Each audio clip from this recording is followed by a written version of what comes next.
para mim, avaliava o seguinte: eu não posso entregar eu mesmo uma entrega dessa natureza, desse porte. E ele voltou a adoecer, você lembra, em dezembro, que ele adoeceu novamente. Então, aquilo impossibilitou de entregar. E o movimento dizia: não tem nada, não tem nada, não tem nada. E eu chamava e dizia: tem, vamos entregar, estou esperando o presidente Lula. Até que em março, o presidente Lula marcou uma entrega. Então, nós entregamos 12 mil famílias para serem assentadas em fazendas da reforma agrária. E fizemos isso, uma entrega em Minas Gerais, na cidade chamada de Campo do Meio, perto de Alfenas, e uma fazenda muito significativa e simbólica, porque ela tinha sofrido várias reintegrações de posse, polícia entrado, inclusive a repercussão foi tão grande que o Supremo suspendeu na Covid os despejos. Foi por essa fazenda. O Uhum. presidente Lula chegou lá e assinou a reintegração a desapropriação da fazenda. Né? E com isso, mais 8 fazendas no Brasil, e a gente entregou um número de 12 mil que deve ter, em termos de assentamentos, mais de 120 assentamentos. Né? Então, a gente teve aquela entrega ali. Né? Depois daquilo, a gente fez uma entrega no Paraná, né? A Fazenda Brasileira, que era o principal conflito de terra do Paraná. Depois de fazer isso, nós fizemos uma entrega em Tocantins, no Bico do Papagaio, os principais conflitos de terra de Tocantins. Né? E eu visitei a principal entrega no Rio de Janeiro, A que entrega prevista para o Mato Grosso do Sul também, não? tem.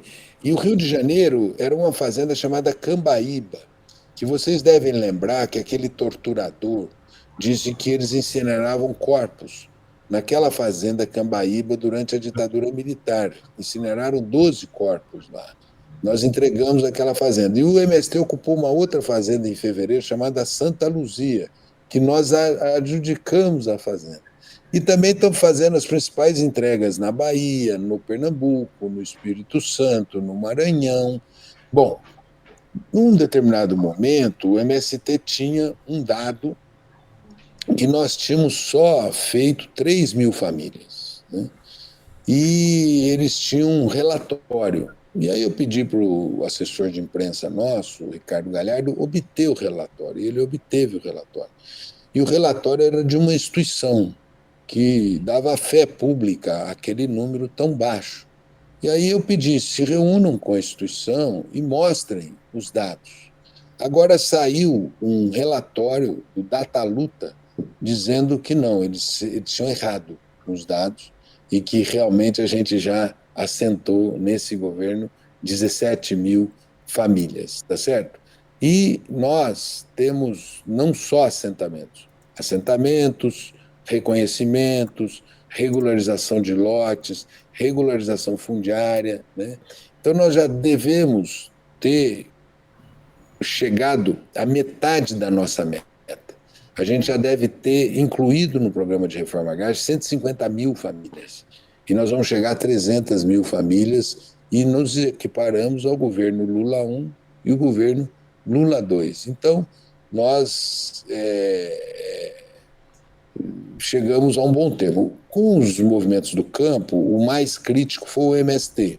Mas agora, com essas entregas e também com esse relatório do Dataluta, em que o Dataluta expressa que o erro, ter cometido um erro, então não tem mais discussão de natureza subjetiva. Agora, o próprio instituto que eles se assim buscavam seus dados, os nossos dados, o próprio instituto reconheceu que a gente está fazendo um programa que se assemelha aos do Lula 1 e 2, né?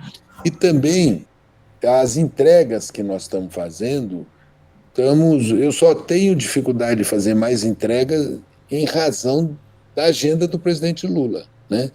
Então eu estou agora pedindo ao presidente Lula entregar conosco um assentamento irrigado, no perímetro irrigado de frutas do São Francisco, lá em Petrolina. Você imagina o que é assentar famílias no perímetro irrigado, com irrigação e assistência técnica da Embrapa, né?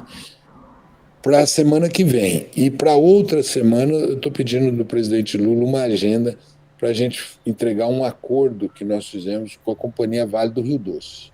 Então, lá em Paraupebas, no Pará, né? Então, e, por último, dizer que os demais movimentos do campo, CONTAG, FETRAF, MPA, CONAC, esses, quando teve essa crítica do MST, expressaram apoio ao nosso ministério. Então, foi uma força política, mas eu acho que está apaziguada a relação com essa força política. Ministro, eu queria falar um pouquinho sobre a deflação. Dados do IPCA mostram que os alimentos ficaram mais baratos em julho, pelo segundo mês consecutivo aí. Entre as baixas, destaca-se o recuo no preço do café e da batata inglesa. Com o tarifaço, pode ter um backlash nisso? Pode ter problemas de abastecimento, assim, na sua área? O senhor vê, no médio prazo, que essa tendência de queda de preço da carne também deve se acentuar, ou é algo para se prestar atenção e pode haver problema?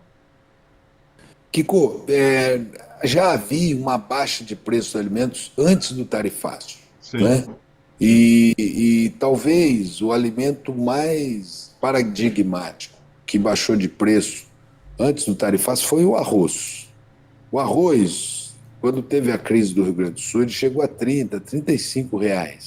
Hoje você encontra arroz a 15, R$ 20, 5 quilos de arroz. Então, o arroz é o líder da diminuição de preço, acompanhado do feijão, do óleo de cozinha, acompanhados também de a batata, como você falou. Então, nós temos aí um grupo de alimentos, os ovos já diminuíram de preço também, nós temos um grupo de alimentos que estão liderando essa baixa de preço. O tarifaço, na minha opinião, ele primeiro, nós vamos tentar excepcionar esses produtos da tarifa americana, né? E não só por desejo nosso. Eu acho que vai haver pressão dentro dos Estados Unidos para não ter tarifa sobre a carne, não ter tarifa sobre as frutas e não ter tarifa sobre o café, porque os Estados Unidos não têm onde obter produtos baratos e de qualidade como os produtos brasileiros, né?